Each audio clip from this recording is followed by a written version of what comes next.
Hello again, everyone. Welcome to another episode of Game Pass Grab Bag, your weekly podcast of games from the Game Pass collection. Bringing you three unique perspectives of varying skill range. I am the point leader of this caravan, Andrew. With me, the one who's constantly stealing the caravan supplies, Keith. Hello. And the one driving this caravan, Aaron. Wow, driving the caravan. That's an upgrade. I got it for me. I mean, you're streaming and you're doing all the streams and everything now. Oh, stop it. Stop it. No, but seriously though, if you do want to join in on the streams, please jump on YouTube. Follow us on YouTube. Go ahead, Andrew. I'm sorry. And Twitch. You just now made a Twitch. Yeah, Twitch. Yeah. But this week, I picked the game. We played Eternal Strands by Yellow Brick Games. Eternal Strands is a third-person action-adventure game where you are playing a traveling caravan of wizards that are trying to return to the capital of the wizards that is surrounded in a shroud that's been cut off because there's a huge cataclysm. And we're going to get more into this story. But you are essentially trying to get back to the capital, start the capital of wizards. Yeah, we're gonna. I don't think they're actually wizards. They are. I think they're weavers. Wizards. I don't think the word wizards is used once in this game. Magicians, magical people. I don't know. Harry Potter. To call them. Basically, is what we're dealing with here. I think they had a name. I think they called themselves weavers, right? Yeah. Yeah, but if no one's played this game, if I'm calling them weavers, people are gonna think we're just sewing clothes here. I mean, that's accurate. I am using a term that people who haven't played this game would understand.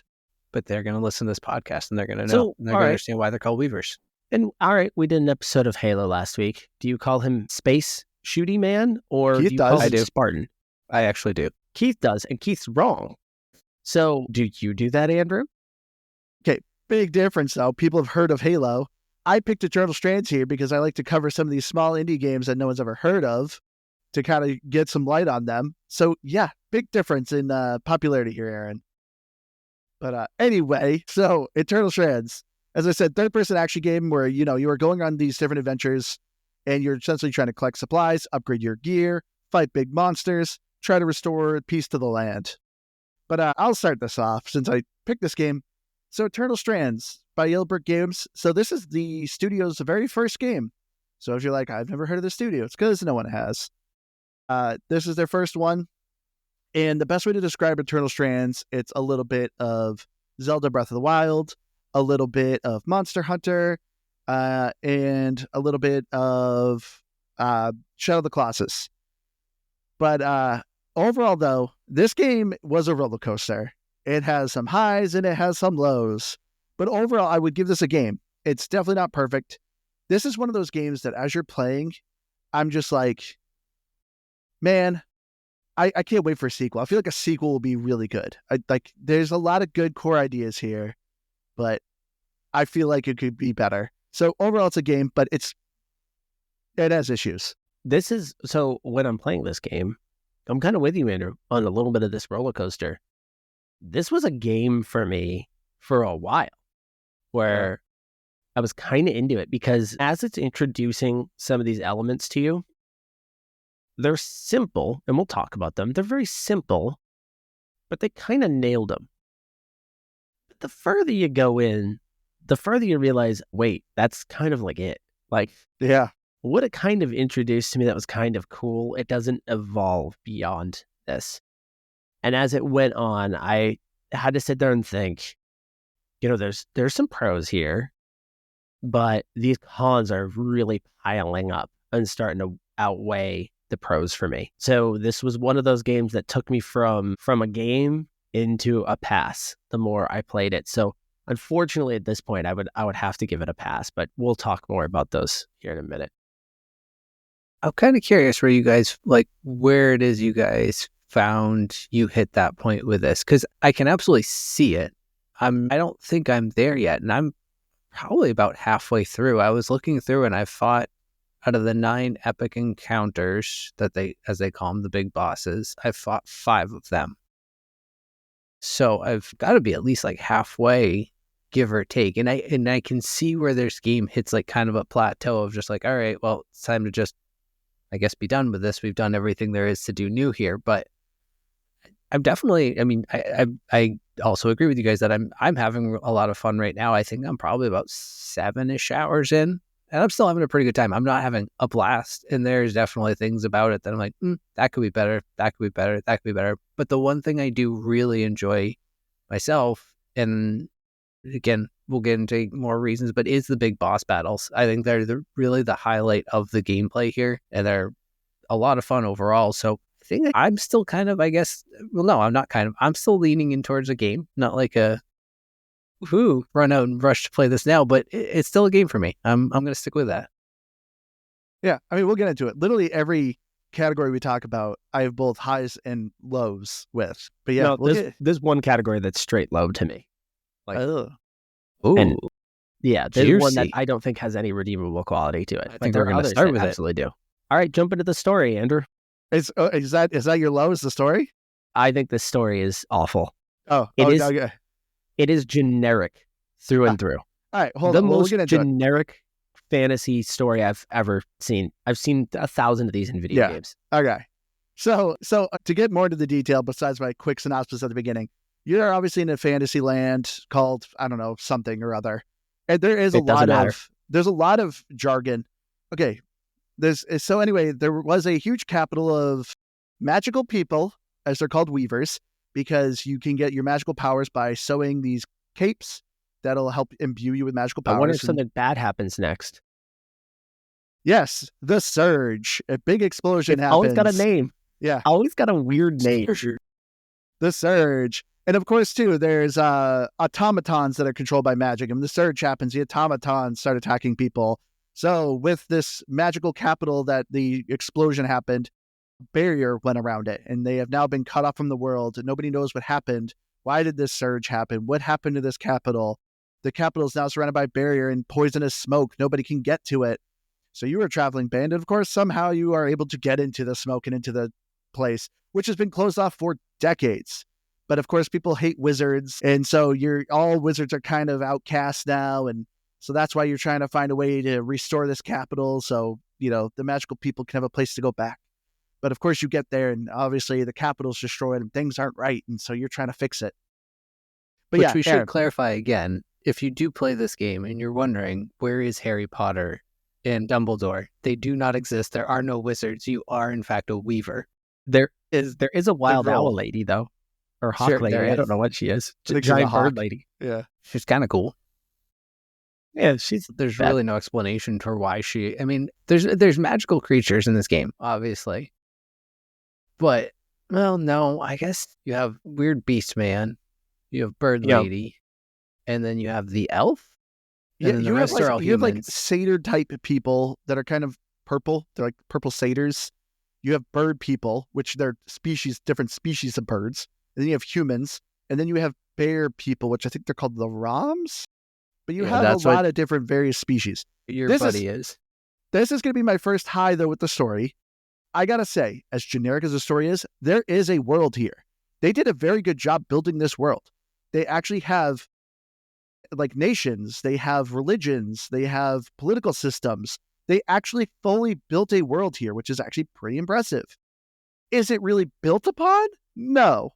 But it's at least cool. Is it interesting either? And I didn't really spend a lot of time thinking about this, but now that we're talking about it, is it really anything more in depth or interesting than if I went to ChatGPT right now? I was like, hey, please give me a fantasy world. Please outline 5 distinct races, some animal hybrids, like throw it, and it's gonna spit out a lot of this generic crap. And I don't say crap because again, I don't whatever, but it's gonna spit out this generic stuff right here. And I'm with Aaron big time on this. I mean, obviously I'm never the big story guy to begin with, but I didn't care. Because this is, I know I'm kind of touching on graphics a little bit, but really, hold on real quick. So I'm touching on graphics at the same time that I'm kind of touching on the story, but it drives me nuts that when it goes into like these story elements and it's like, here comes the cinematic, because it asks you, do you want to skip a cinematic? And it cuts to the storyline. It zooms in like you are going to see a live action story happening.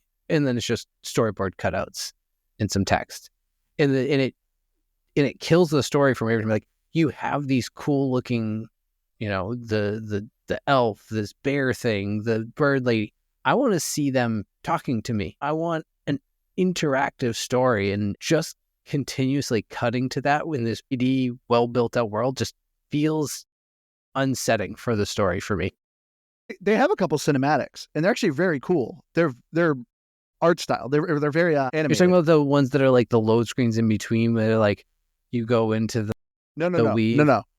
It does like a full on. It's like a 2D animated cartoon cinematic. There's only like 2. There's not a lot. Yeah, I'm what you're talking about. It actually looks very anime. Yeah, it does. I was actually kind of impressed with that. But all in all, the story feels like it's trying to check some boxes. It feels like it's just trying to, okay, yeah, we got this.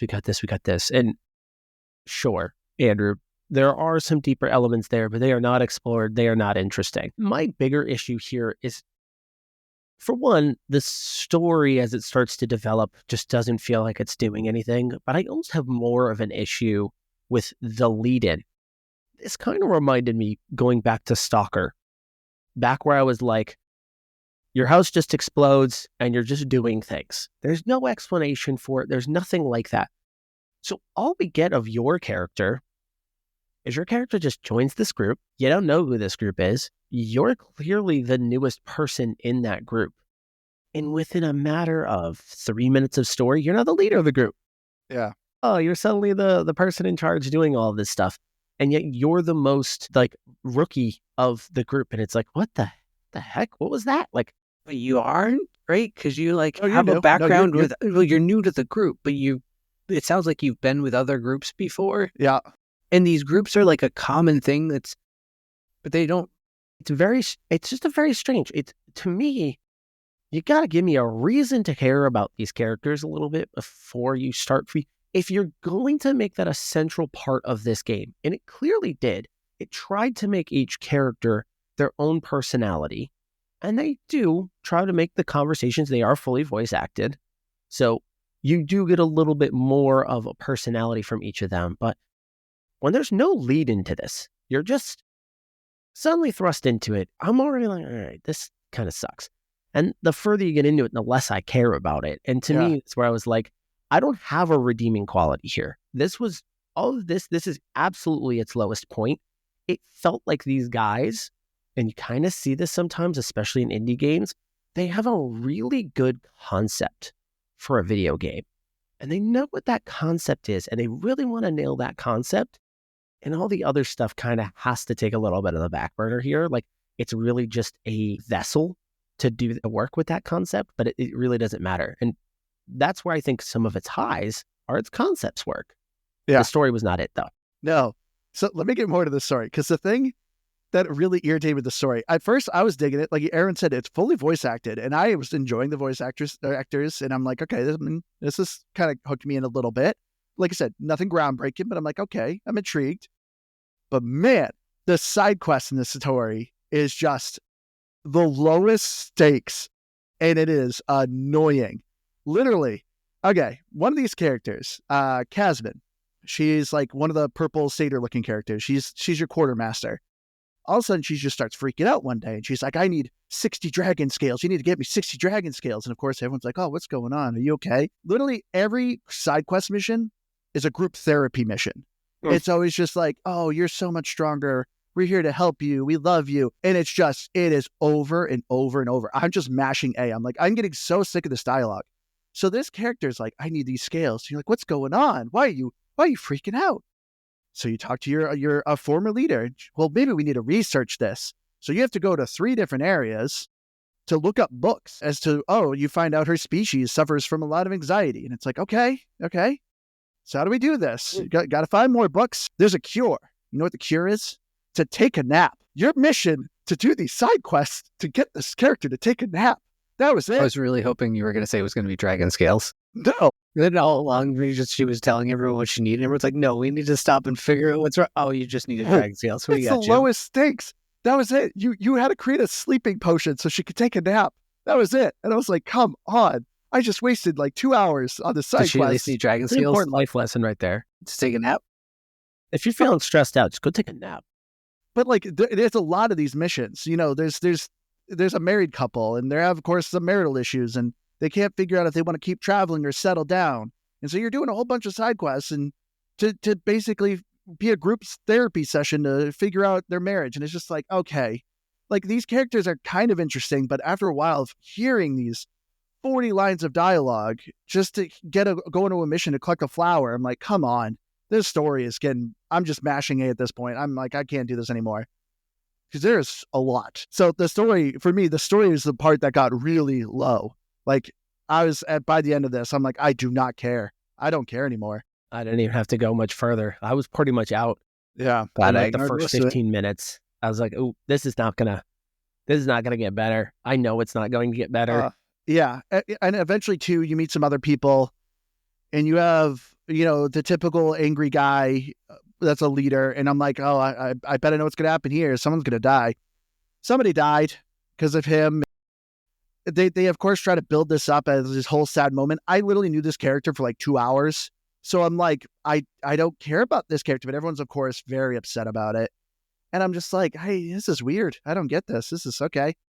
Oh, another weird side quest mission. You also help kindle a romance between a human lady and a bird. And I'm like, that's a little weird. It's like, hey, this is Fantasyland. We don't know the name of it. It has one, but we don't know it. Yeah, I got a little weird. But okay, but yeah, the story is just, do not play this game for the story. I'm sorry. That's the lowest part. But the gameplay has, once again, some really highs and some lows. So it's a third-person action game. You have 3 sets, different types of weapons. You have a bow, a sword and a shield, and a 2-handed sword. Then, of course, you have various magical powers, which are in 3 different categories. Kinetic, which is kind of just, obviously kinetic, like just physical. You can throw things. Yeah, exactly. You have ice, and then you have fire. And you have 3 different types of spells in each of those categories, which you can use, obviously, to fight, collect loot, and bring back to upgrade your gear. So this game, the whole big crux of this game is you are going out, destroying things, getting their loot, killing monsters, getting their loot, so you can build gear to get better and better. Rinse and repeat over and over again. And then there's, of course, the big boss fights. As Keith said, I think there's 8 or 9. 9, yeah. And each one, if you kill in a specific way, can upgrade your magical powers. But the boss fights are essentially, if you've ever played Shadow of the Colossus, are very similar to that, or Monster Hunter, where you have to kind of climb the giant beast, target specific areas of it for weak points, break off parts, which will give you some rare materials to help you get more better gear. And if you can do a certain way of killing the monster, there's a way a weak point will appear. And if you extract the weak point, you can upgrade your magical powers. But that is all the game I've just described there. But I gotta say, this gameplay for me, it's very simple. It's very just turn your brain off, hit X, smash things. You do have a block and a parry, like there's then a dodge. So you do actually have some abilities to kind of move around. But this gameplay did hook me. I actually had a lot of fun with it. It's very simple. I do think you're spot on with the simplistic, because at least as far as I got, and so I'm assuming probably just doesn't happen anymore. There's no combos. There's no XXY, hold this. You do get a special. You'll get weapons with a special ability, and that's 1 extra button. But it's really just walk around and hit X. Those dodge and those parries.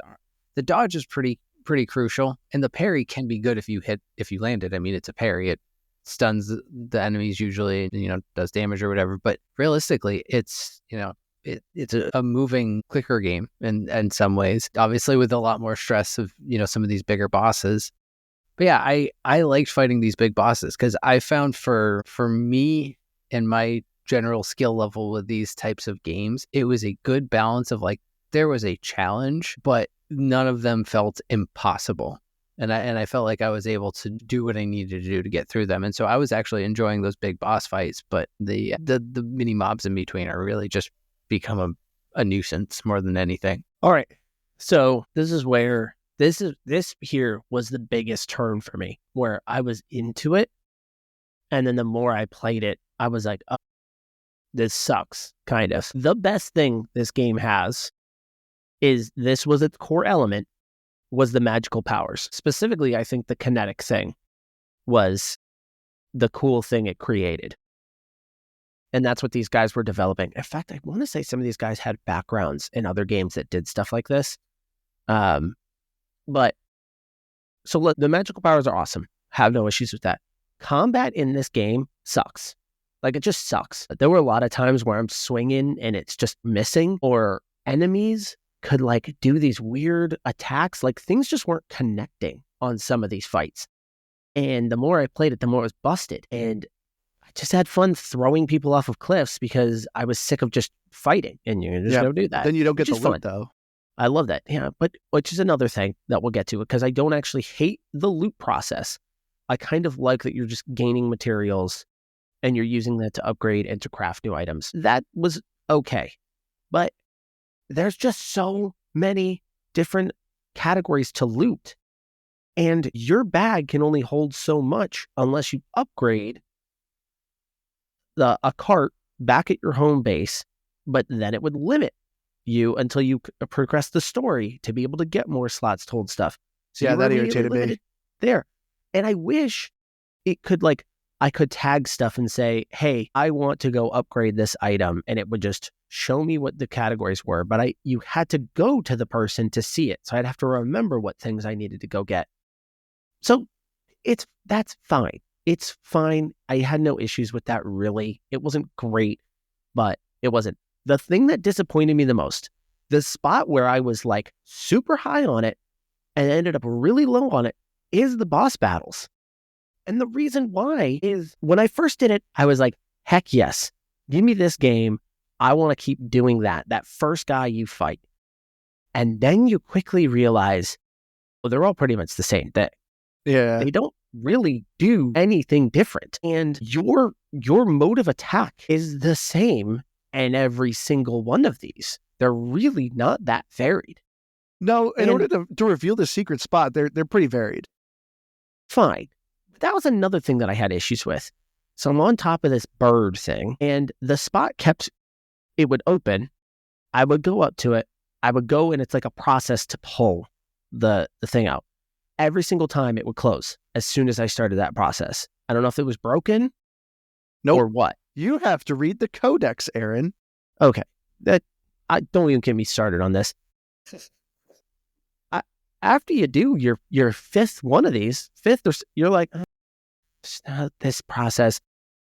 I will give them props that I like that you can kind of run away from the battle and get health. Like there were times where I was running out of health and their health remains the same. It doesn't reset the battle, but it's really a cool idea at first. And the more you play it, the more you realize they didn't really think about different ways to do this. Like obviously for a lot of people listening to this, if you remember Shadow of the Colossus, I still don't know why PlayStation has abandoned this IP. I don't know why this IP has not existed. I guess Monster Hunter is probably like that version of Shadow of the Colossus, but those bosses were all uniquely designed bosses that had a different mode of attack to get to them. You had to take certain angles to go handle them. This one didn't. The more you played it, the more you realized, crap. That was kind of initial dopamine hit that I had there at the beginning. It's not really there anymore. And now it just kind of feels like this is a little bit of a chore. I have an issue with that. One, though, kind of off to the side here, if I gotta give it an additional little plus, the exploration on this game is actually fun. The map does actually feel like it's decent to explore. Like there's hidden stuff all over. I do like that it tells you like how many, what do you call those? Like schematics. Lore, yes, schematics, lore. Yeah. Weapons or armor are in that area that you haven't discovered yet. So the exploration was fine, but the combat sucks. The boss battles actually end up sucking. They're not as good. And the looting process is okay. Like Andrew said, that's kind of the loop. And I don't think that loop was that great. It was okay, but it's not that great. Where, again, I didn't fight all of them. But that said, I think the biggest issue is the repetition needed for each of the big bosses, right? Like, so there's 9 of them, and then and you can actually start harvesting them from the very first time you fight them, I guess. So you to max out each time you harvest one, you get the special power from it. And so like that was kind of cool to me. I was like, it's not a Souls-like game, but it kind of gives you that vibe of like, okay, you kill certain monsters, you get certain things. Like that's kind of what you're going for. And it's like so you have to do that 3 times to max out that power. And the only thing those boss battles change is they're using the power that you get from them, and it will upgrade accordingly. And that's really about the heart of it. Otherwise, you just have to repeat the same motions, do the same thing, whittle them down. And honestly, too, once I kind of figured that out, like I spent the first time fighting the giant, was it the Ark of the Stricken Earth, it's called? I actually like killed it. Like I whittled down its entire health before I figured out that I could actually just have it down in like 5 minutes or less. Yeah.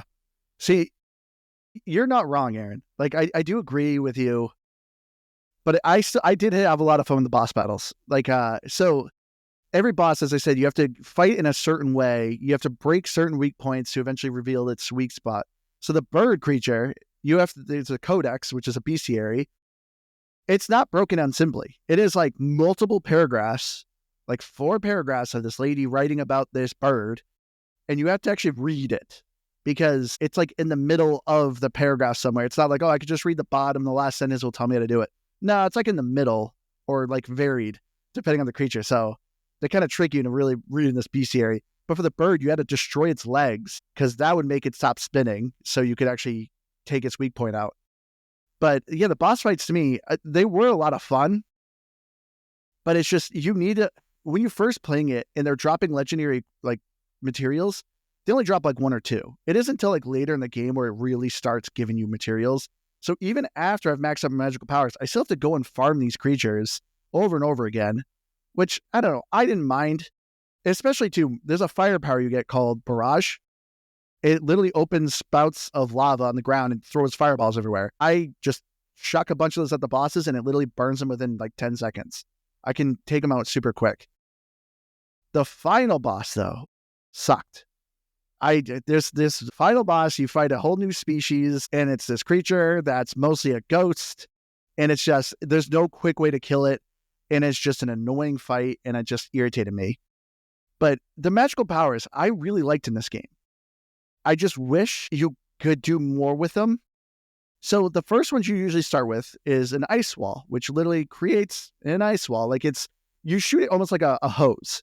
And so as you're holding it, it's literally extending more and more a single icicle. So you can use this ability to freeze people's legs to the ground so you can kind of hit them. And which is super helpful when you're fighting the trash mobs. And as you're saying, a lot of the enemies are dodging you. Just freeze them. Literally throw an ice wall at them. It keeps them in place and just hit them a couple times, they're dead. I was using the flamethrower a lot. I was just flamethrowing. No, it's not. But the ice thing was annoying just because like you'd freeze them, but then you're kind of hitting.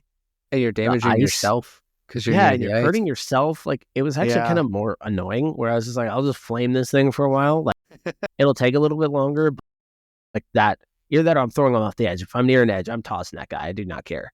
See, I was having the same amount of fun throwing them off. The arcs in particular, those are the ones I was like, screw you. You take way too many hits. Yeah, because they dodge a lot. But I remember this game's trailer and like one of the Xbox showcases, something like that. And I remember them in the trailer showing like, oh, you combine your powers. You set up this kinetic thing and throw rocks in it, which will boost its damage and hit somebody. And like, I remember, I think he threw ice in it too, and it like made more of an effect. So I remember them showcasing more of like, oh, you're doing a lot more magic, combining these to do unique things about them. But not really.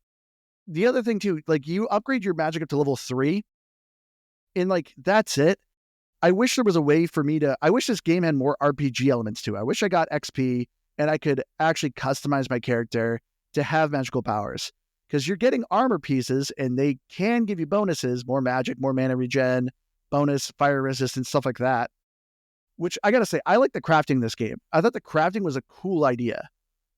Because it took me a minute to figure it out. Yeah. But once confusing. I did, I really did like it. Yeah, I didn't hate it, but I don't know if I necessarily love the idea of like farming in this game. But it seemed like the further you get into this game, the more you're just running into higher quality. Which any items. game, yeah. Yeah. But it looks like it wanted you to go back to other parts of the map to farm things because it would tell you what resources were there. Also, I've got a question now that I'm thinking about it. Does the day-night cycle in this game matter? Yes. A little. What did I miss on that? It's mostly quest specific. Yeah. Yeah. Okay.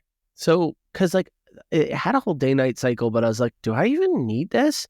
And I was like, do the items change depending on the time of day? But it didn't look like it did. And I was like, I don't know what I'm missing here. I'm just kind of sometimes it's nighttime and sometimes it's the afternoon. And it's like, all right, cool. No, the only thing I ran into is they were like, hey, you need to collect this flower and it's only out at night. And then they're like, oh, thanks for collecting that flower. I need more of that flower and something else. And they're both available at night. And I'm guessing once you get those, they go, hey, I also need that, but one more item. But that item's available during the day and the other two are available at night. Bye. Yeah, I love how these guys have just a vast knowledge of this area when they've been locked away from it for decades and know nothing about it. Also, I noticed in the camp, it will tell you what day it is. Like it'll be like, this is day 5. If I hit a certain day, does everyone die? Well, okay, this going back to the story. It's talking about like low stakes here. At one point, so you notice there is like a mysterious figure that's stalking you guys, and he leaves a note one day saying, hey, you guys need to find shelter because a flood's coming. It's this magical gas that's basically wipes out anything if you're not taking shelter. And you guys are like, oh, we need to take this seriously. Okay, can you go collect flowers now to make a sleeping potion? And it's just like, what?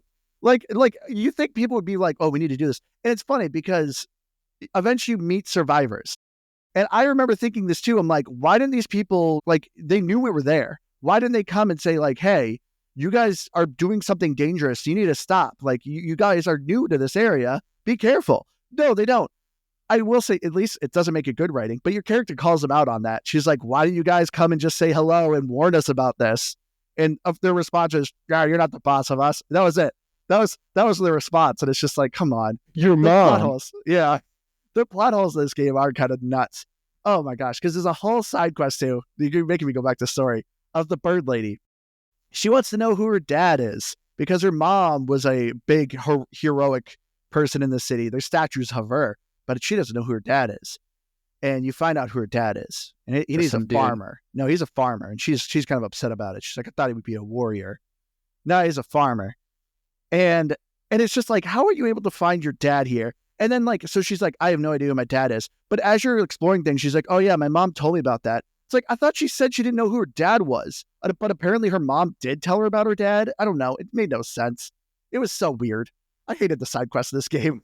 But anyway, I wanted to go back to the crafting that you've been coming derailed here. Sorry. The crafting, what I liked about the crafting, so obviously the materials are 1 to 5 star for quality.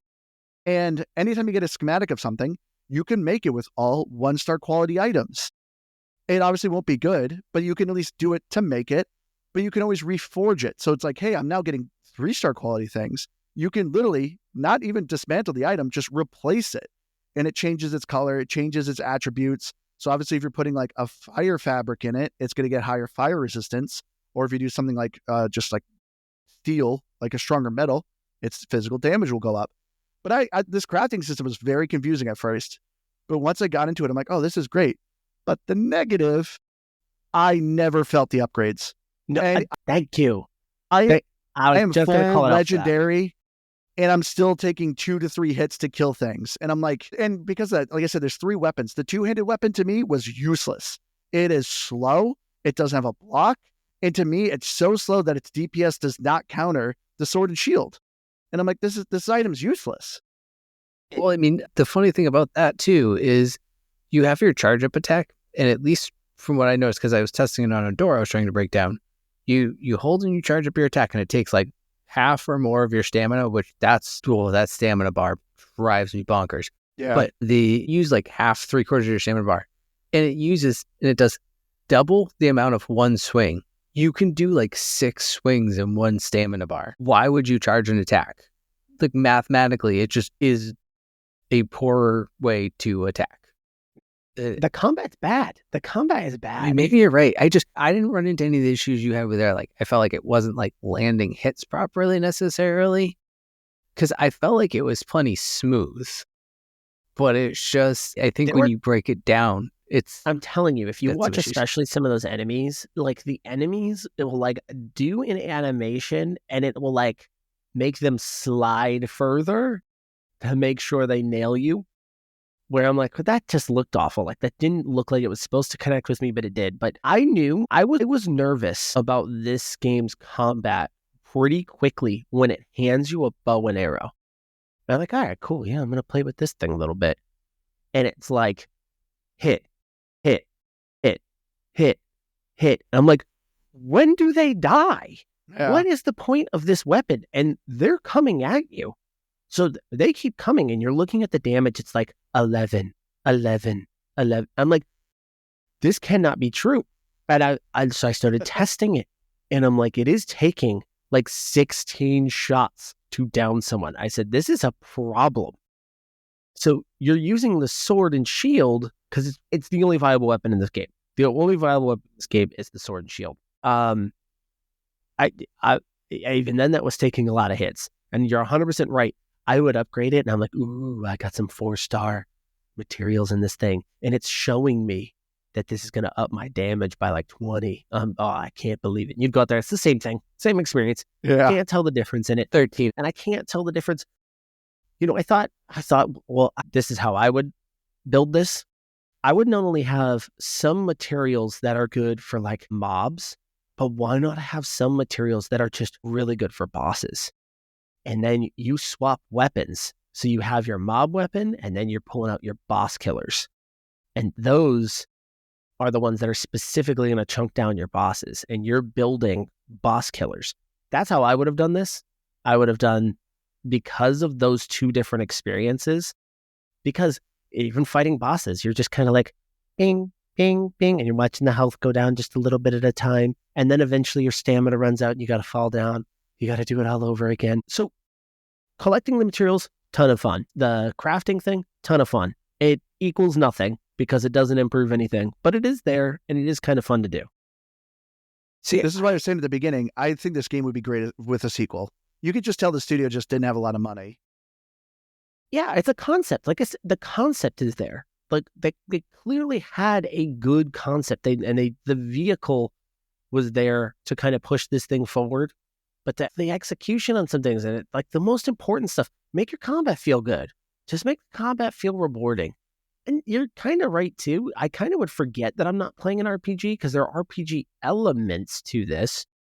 But I would be fighting people thinking I'm getting XP for this. And then you kind of realize like, I'm not. This feels like I should be getting XP here. Unless they need the materials, it's really not worth fighting them. Yeah, but even then, I feel like you're getting materials. Like, sure, there's certain materials that fall from certain mobs. But did you ever find, like, remember those guys? I just think about how much hell this was for me. Those guys that are heavily shielded feel like they take an eternity. Like the arcs? They're specifically, no, they're white armored ones. Yes. Okay, so there's multiple guys with shields, yes, that have a tower shield, which, yes. Pro tip, use your kinetic, grab the shield and throw it away. They don't or just throw them off. You can't grab them off. But the shield. You can eventually.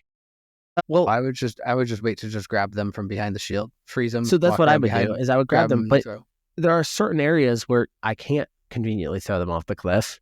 Do you remember there was it was maybe in the second map, or no, it was in the third map. But it's like right when you start, there's like this ice section to the left of you. So I jumped into the ice section and it's just one of those guys. And I fought that guy for an eternity. And anytime you hit him with a sword, it's 0 damage, no matter what. So even if I pick him up, throw him against the wall, he's now trying to get back up. I'm swinging my sword. It says 0 damage the entire time. You have to do a charge attack. That's the only way to do damage to him? You have to hit him harder. Did I have to go read a Wikipedia page on this? No. And it was like the 16th paragraph down? This was another kind of cool element that they had in this game. Once again, not fully fleshed out. Another great way to help injure some of these heavy armored people is to temper them. And you can either temper them with heat or ice. And also by doing that, they have a higher chance of dropping rare material. If you heat somebody up with heat tempering, they have a higher chance of dropping metals, which is like forged gear. If you freeze them, because obviously, heat would burn fabric, but if you freeze them, it would break the metal parts, but they would drop a higher chance of dropping a fabric part. And so because of that too, it can also brittle their armor and make it easier for them to break and take damage. There is a very quick tutorial that semi-explained that, but it's... The only way I got through them is I just would cook them. Yeah. But it would take me forever. Yeah. Because like I said, even me, legendary gear, I still can't really quite do it. They're still annoying. That to me was a real bummer. Because when I'd see one of them, I'm like, I don't even want to do this. Because this is going to take forever and it's not going to be fun. So yeah, I kind of just avoided them at all costs. Yeah, the other shield guys weren't difficult, but it was those ones in the specific white armor that were just miserable to deal with. Yeah. And I think, and I know you guys have both said this in terms of like their, where it could be fleshed out. Like one of the things I would love to have seen would be like unique armor that could be crafted, not just using all 5-star stuff, like almost like think like grounded. Like you have something that, because you fight that, what is it, something glass tail. And then I noticed when I was fighting it, there was like, instead of the wolves, there were these other like ice turtle things walking around. Like it seemed like they were like small versions of that same thing. And it's like, it would be cool if they were like, you have to kill the small, medium, and large version of this mob, and like different parts of their thing creates like a wolf sword or, like a dragon sword specifically, but it's not specifically by doing just all 5-star things. Like, I don't know. So like elements like that would have made it a little bit more cool. Cause I don't know. I personally, now, and this might have been because I was literally using the base sword, but I built the ice one-hander and then I went and I fought the like living fire giant. And the difference I found, again, it wasn't like, oh, I 2-hit him, but instead of like 5 or 6 hits at his kneecaps and things that you need to hit, it was like 2. Actual number, 3 hits isn't a lot, but when you're struggling to get yourself into these positions to make these hits on the boss, those three hits can make an actual difference of like 2 or 3 attempts at going at him. And so like I thought it made a pretty good difference there. And again, just in terms of efficiency with some of the mobs where I could just quick 1-2 them versus like 3 or 4 hits, it made it a little bit less tedious to fight through some of the mobs rather than just running past them. So I said this in the Discord, Aaron, I don't fully disagree with you about the bow, but I will say the bow is actually most useful when it comes to the big bosses. So as we've been mostly talking, usually with these bosses, you got to climb them and find the weak spot, whittle it down. You get knocked off, you got to recover, start all over again. Honestly, just use the bow and hit the weak spots. Because eventually you find a guy who's covered in ice. You have to obviously break the ice parts. And instead of just constantly climbing him, I just used the bow and just kept shooting him and break it that way. So the bow is the most helpful actually when it comes to the big bosses. But still, I could see you that. Don't need to do it. Yeah, I never really thought of using it. Typically, my attack on bosses would be like freezing their legs or something, or freezing their wing, and then getting on top of them. Obviously that was like an achievement, was to like completely disable. That was the most annoying achievement. It was worth 10 gamer score. Yeah, that went you have pretty to quickly. Freeze. What? I got that one, I think, on the second boss. You actually got it? Yeah. Okay, no way. Was that the one to freeze saying, all 4 limbs of the bipedal or something like that? Yeah, the bipedal. I'm guessing you had to just get it to no. go down to 1 knee and then you could freeze all 4. I got it on... Yeah, I got the one where you freeze... It wouldn't have been the second boss, because the second boss is the Drake, but... Yeah, no. Aaron, you got snowshoes. That's different. That's just restrain their feet. That one's easy. Now, there's one called Spellbound. You have to freeze both their feet and both their limbs on a bipedal Archon. And it is incredibly annoying. I was going to say, I was like, there's no way you did it, because literally online, everyone's saying it has to be the Living Frost Archon, which you don't see him until way later in the game. So I was like, there's no way you got that. Well, dang, I thought I had an achievement you didn't have. I was going to tell you to suck it. Well, Andrew has them all, so. I have, yeah, exactly. Yeah, that's a good point. But that's true. Third. Yeah, I mean, we'll get into that. But yeah, so like, I don't disagree. The combat, like, it still kept me going. I still found it fun, but yeah, also the variety of the monsters is very lacking. But where I'm at in the game, I thought this was a disappointment. The entire time I'm playing this game, you 100%ed it. Well, what are you still doing in the game? Okay, that was bad phrasing, Keith. Thank you. But what I really wanted to say, how I'm in this game, like about halfway through this game, I'm like, okay, I'm ignoring all the mobs. I'm literally just running by everyone. Combat's not hard. It's actually hard to die in this game.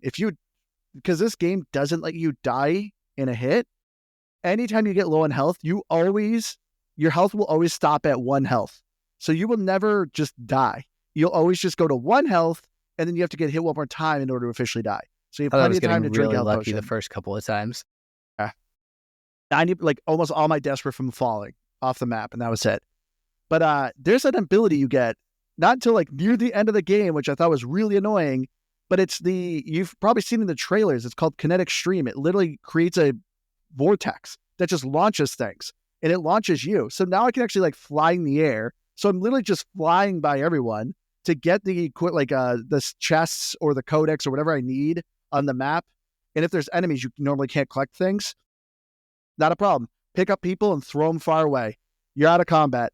Like, it's actually very easy to get out of combat. So I'm literally flying around the map. Oh, there's enemies around. Throw them away. All right, grab the loot. Start flying somewhere else. Like, that's not a good game design if that's what I'm doing. But I don't know. But yeah, I will say, so if you play this game, and yeah, if you're like Aaron, play the first 3-4 hours, you've experienced 90% of the game. If you're not liking it, it's not going to change your opinion.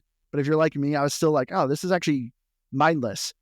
This game is to me is a slight step up, not from like a weekend palate cleanser what's the next step up?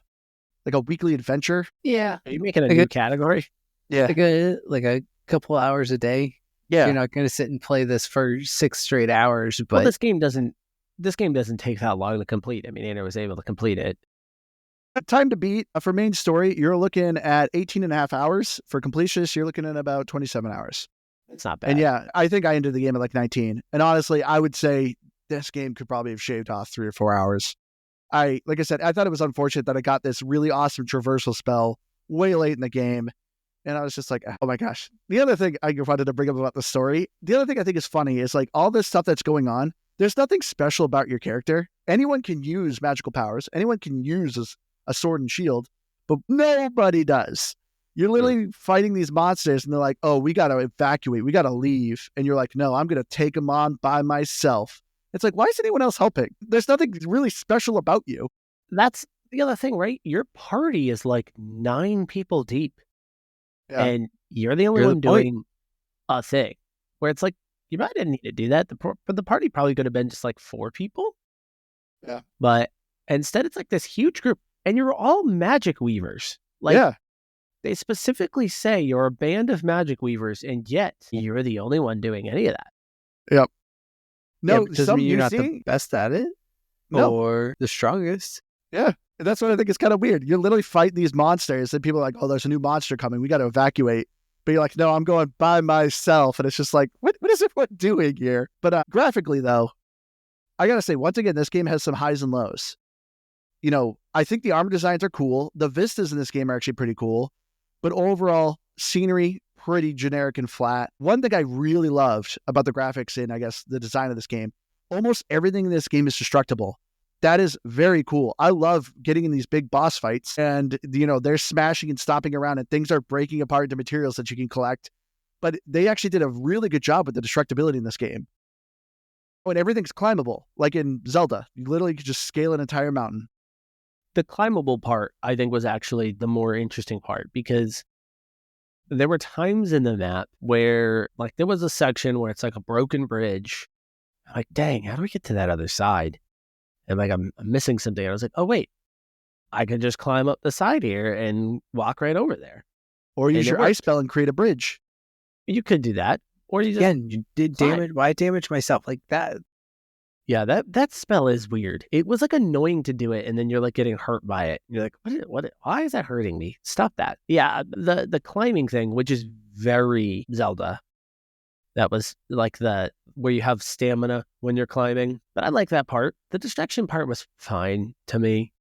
Not everything's destructible, but yes, a lot of things were. But do you increase your stamina ever, or I just like throwing always stuff. Stuck?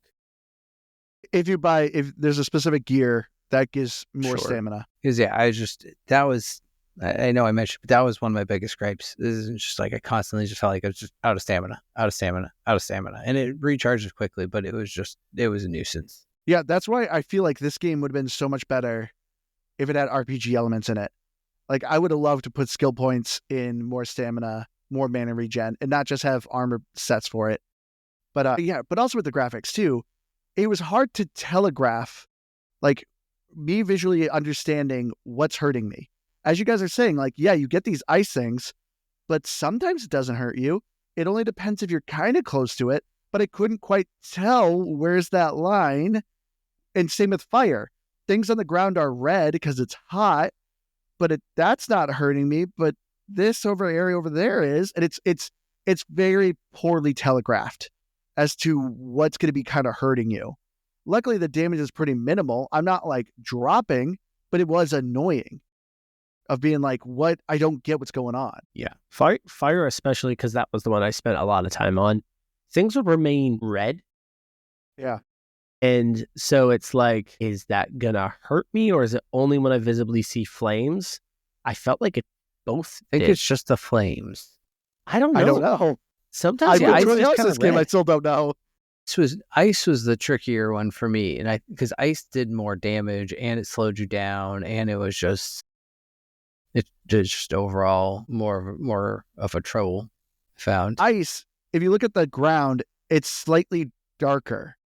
That's how you can tell if it's really going to hurt you. Because then you have these times where you go back to areas and the weather changes and the whole area is ice, but not all of it's ice that hurts you. And same with and then it's all fire, and then everything goes. And these are really cool elements, except it plays really weird with your character. Like, you really have to. It's weird. Like, they're going on to a weird Diablo tangent. When we first started playing Diablo 4 earlier on, I was struggling a little bit with one of my characters. Andrew was like, "Did you even up your resistances?" I was like, "Yeah, I mean a little bit, but I didn't really focus on them because there's like 6 of them, and I just didn't put a lot of time into it." There are 2 resistances into this game, and you can't really build both of them up simultaneously, but they are, I don't want to say pivotal, but you really have to focus on them because they can make a difference, more so I think than anything else in the gameplay. But it's like, I slightly disagree because you also get resistant potions. And when you drink those, you're like 100% resistant, and they last for a good 10 minutes. So just having one of those potions usually was enough for me. True, and then you get to a point where I guess you can get multiple of them too. I mean, there's so maybe then even the resistances on the items don't even matter, I guess. Nope. But yeah, it's like all these areas where there's hot and cold and this and that, they don't even matter because then you just have your resistances and it just looks different. But I forgot. But the vistas was the biggest thing that you pointed out. Like, just these views of the background, they're like ominous, but just like, I don't know, really cool. Like the swampy area where you can just see the robot arms, like one's just like sticking out of the water, just hanging there. And, pretty generic scenes in some ways. Like, you're like, okay, I've seen that in like a bunch of, sci-fi movies, whatever. But I don't know, they really looked cool. Or like in the background, you could just see the monster, like you hadn't engaged with the fight yet. So it's just sort of lumbering around you. I don't know. I like those visuals to it more than the direct graphics themselves, I guess. Yeah, I mean, graphics were fine. Really nothing to really point out a negative or a positive there. I thought it just looked fine. Just very generic, kind of cartoony fantasy setting. Yeah, I don't know. Like, there were some moments where I thought the actual design of it, I'm like, oh, this is actually kind of cool. Because I like the destructibility in this game. Once you upgrade your kinetic power of actually just like grabbing things, like I said, there's these heavy doors where normal attack will do 0, but if you do a charge attack, you could possibly break that door. But once you get the max level kinetic, I'm just ripping doors off. Same with when you're fighting the big bad guys, you literally can just rip their armor off instead of like climbing them and hitting weak points. You literally can just pull it right off. But yeah, the graphics. But the thing that stunk about the graphics, there's only like 8 locations you're visiting over and over and over and over again. You're constantly going back to these areas. And it's like, yeah, they were kind of nice to see, but I'm going back to the starting area. I am 17 hours in the game and I'm still going back to the starting area. And it's just like, I'm sick of seeing it. That's the thing that kind of wore me down. Same with the music. The music, for the most part, was pretty generic for me. It very forgettable. Every once in a while during cutscenes and stuff like that, music would kick in. I'm like, this is kind of nice. This is a good vibe. Majority of the time, it's generic. I will say, I really liked the voice acting in this game. I thought everyone did a really good job. Everything's voice acted. There's unfortunately a lot of dialogue. Like I said, a lot of group therapy session dialogue. But overall, I feel like everyone did a great job. Yeah. Yeah, I don't remember anything really sticking out music-wise for me. I think it was one time where I was like, oh, that's kind of nice. But really, again, kind of washed right over you. But if you can get voice actors in a video game, that's like the easiest way to just kind of up the quality. Yeah. And it's just to have voice acting. So, hard to complain about that. I'm glad they were able to actually add that element. Unfortunately, it was for a uninteresting story, but still kind of a nice element to have. Yeah, I mean, I have nothing to say. You just say ditto. Ditto. To say I concur with everything that's been said Two on that times. so far. I would concur. I'm not going to restate what Andrew and Aaron have said. There you go. That's perfect. All right. And then so getting the achievements, once again, achievements also have highs and lows. Some of the achievements are pretty easy to get, but in order to get the majority of the achievements, you have to put in work in this game. When I rolled credits, I think it was at 440 gamer score. Like, it's sprinkling a good amount of achievements here and there, all worth like 10. There's like 44 achievements. Yeah, I was at like 36 out of 44 achievements, and I was at 400 gamer score. And I was like, you gotta be kidding me. I was like, this is awful. So I don't really recommend it for achievement hunters, because even when it's drip feeding you them, a majority of them are like mid to halfway through the game. I feel like they forgot about them, and they're like, oh crap, we'll start giving achievements for these side quests that you do. But yeah, we forgot about the earlier side quests, so here you go. But yeah, I 1,000 the game. I don't know why. I guess I hate myself, because once again, huge negative. I hate when games do this. There's a ton of little codex collectibles you get. Of course, there's an achievement to collect all of them. There is no way to find them on the map. On the map, they at least show you where the schematics for the gear are, which is also not great, because it's the same brown as the map, and it's a tiny hammer symbol. So it's literally like trying to do an I Spy, looking at the map like, where is a hammer? I am looking for this very tiny hammer. So if you have poor eyesight, you're not going to see these hammers. But yeah, I had to look up a guide online to find all these stupid codexes. I don't know why I did it. I guess I hate myself. I'm guessing once you had all the powers, like everything on like maxed out, it was just a matter of just sitting there and probably like an extra 2 hours of just following the guide to go to the location 1, location 2. Yeah, but reading on my phone. Because like I said, you get that stream ability, which is essentially lets you fly. And I literally can zoom around the map super quick. But yeah, it was still a chore. But yeah. So let's get into our final thoughts here on Eternal Strands. So as I said, this game has a lot of highs and lows. You can easily play this for a handful of hours. You know what this game is going to give you. If you like it, you're going to enjoy it. Like me. I didn't mind what was given me. It wasn't blowing me away, but I'm like, all right, I'm having fun with this. So that's why I completed it. But yeah, it's gonna give you a roller coaster of emotions of just, this is great, this is awful, this is great, this is awful.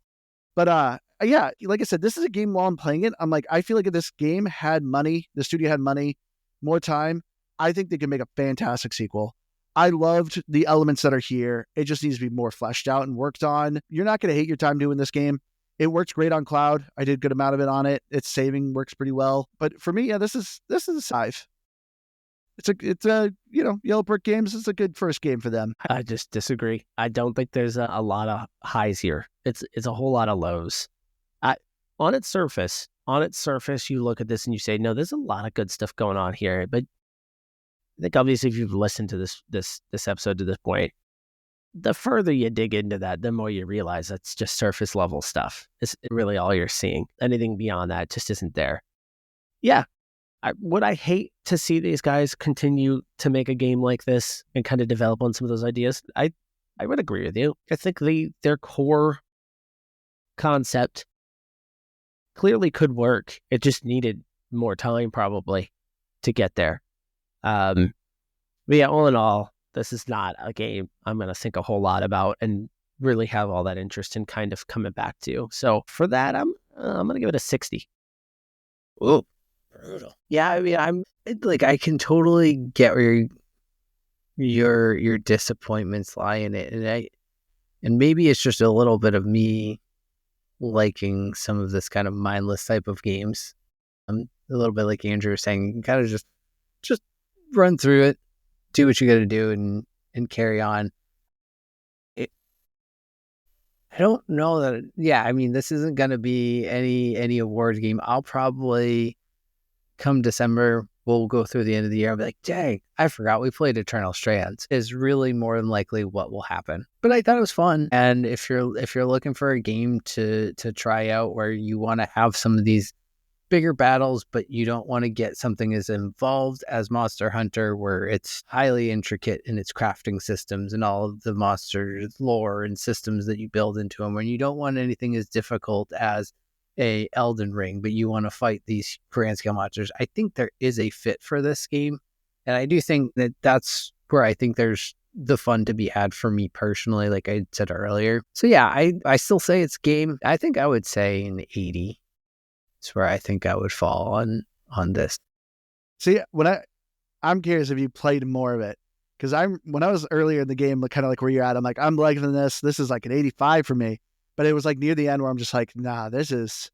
I mean, this it's is possible, getting too but much. in our Discord before we even recorded this, I referred to this game as press X or mash X to win, and there really isn't a lot more to it than that at its surface. Like, there's magic and you use those things, but it's use it how you want to use it. You're really you might struggle some, but you're pretty much going to get to the end of the game if you just keep playing.